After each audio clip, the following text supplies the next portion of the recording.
Budget यहाँ पर अब ओवर हो चुका, मार्केट में हाई वोलेटिलिटी अभी भी बनी हुई है और ऐसे में कई कंफ्यूजन्स हैं कि किस स्टॉक पे निवेश किया जाए और किन स्टॉक से बचा जाए। आज यहाँ पर फंडामेंटल और टेक्निकल लेवल पे एक स्टॉक यहाँ पर मैं आपके लिए पोर्टफोलियो में बताऊंगा, जिससे कि आप अपने पोर्टफोलियो में शामिल करके ऐसे वोलेटाइल मार्केट में भी अपना प्रॉफिट बढ़ा सकते हैं। हालांकि इस समय देखा जाए तो अदानी ग्रुप के ऊपर काफ़ी ज़्यादा अट्रैक्शन लोगों का दिख रहा है और इसी वजह से बहुत से लोग स्टॉक्स को यहाँ पर मिस कर रहे हैं। मैं आज अदानी ग्रुप पे तो नहीं, अदानी ग्रुप पे आपको नेक्स्ट वीडियो हमारा मिलेगा, लेकिन आप कमेंट करके ज़रूर बताइए कि आपको अदानी ग्रुप पे क्या चाहिए, कहाँ फंसे हैं और किस चीज़ को कवर करना चाहिए। तो आज के इस स्टॉक स्ट्रीट की चर्चा को स्टार्ट करते हैं और आज मैंने फंडामेंटल जो स्टॉक और टेक्निकल पैटर्न पे लिया है वो स्टॉक है डीसीबी बैंक का।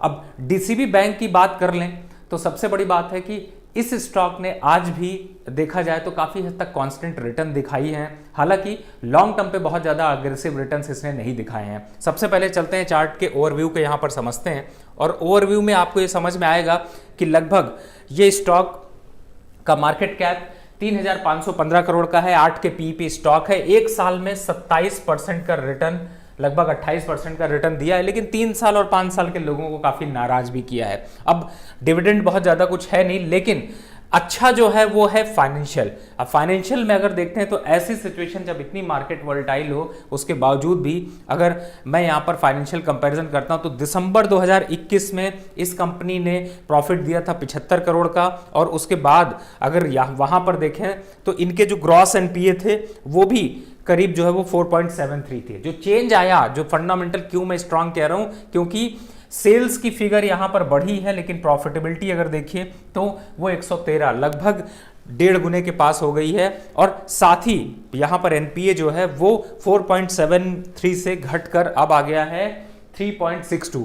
तो ये है फंडामेंटल स्ट्रक्चर, जैसे कि आपको समझ में आ रहा है। चलते पर टेक्निकल स्ट्रक्चर समझते हैं। 15 मिनट का चार्ट मैंने इसलिए लिया है क्योंकि इस समय वोलेटिलिटी ज्यादा है और आपको 3 से 5% का मूवमेंट आपको 2-3 दिन में मिल जा रहा है। तो ये स्टॉक इस टेक्निकल चार्ट पे भी यहां पर फिट बैठ रहा है और इसीलिए अगर आप इस पूरे रेंज को देखेंगे तो आपको ये समझ में आएगा कि ये स्टॉक जल्दी आपको 118 के आसपास के लेवल यहां पर दिखा सकता है। और 118 के लेवल की अगर मैं बात करूं तो यहां पर जो ये रेजिस्टेंस लेवल है वो आपको थोड़ा सा मिलेगा, लेकिन इंट्राडे में ये लेवल्स आपको अचीव होते हुए नजर आ सकते हैं। तो यहाँ पर अगर आप स्ट्रैटेजी बना रहे हैं तो 118 का होना चाहिए आपका पहला टारगेट। अब इसी को मैं थोड़ा लंबा देखता हूँ क्योंकि मैं यहाँ पर लंबे चार्ट की बात करता हूँ। मैंने वीकली चार्ट जैसे ही प्लॉट किया आपको यहाँ पर कई पैटर्न्स दिखाई दे रहे होंगे। एक तो यहाँ पर जो लंबा सा देखा जाए तो ओवरऑल लगभग एक फ्लैग पैटर्न भी बनता हुआ था आ रहा है अगर आप चार्ट को छोटा करेंगे। और साथ ही सपोर्ट की बात की जाए तो जो ये रेंज है जहां पर ये स्टॉक जो है वो 92 के आसपास आते ही एक बार को सपोर्ट लेता है। दूसरा है कि अगर इस चार्ट को यहां पर समझते हैं तो आपको दिखाई देगा कि आरएसआई भी यहां पर कंफर्टेबल जोन में है। और साथ ही अगर इस चार्ट को थोड़ा और लंबा करने की बात करें, यानी कि जो मैं कह रहा था कि आप 6-8 महीने का व्यू रखते हैं, तो आपको नजर आएगा कि अभी इस चार्ट में दम कम बचा हुआ है और ये चार्ट अभी पहला जो टारगेट है वो है 140 रुपए का, दूसरा टारगेट है ये हो गया टारगेट 1, ये टारगेट 2 अगर लेते हैं तो यहाँ पर ये अभी जा सकता है 160 रुपए का।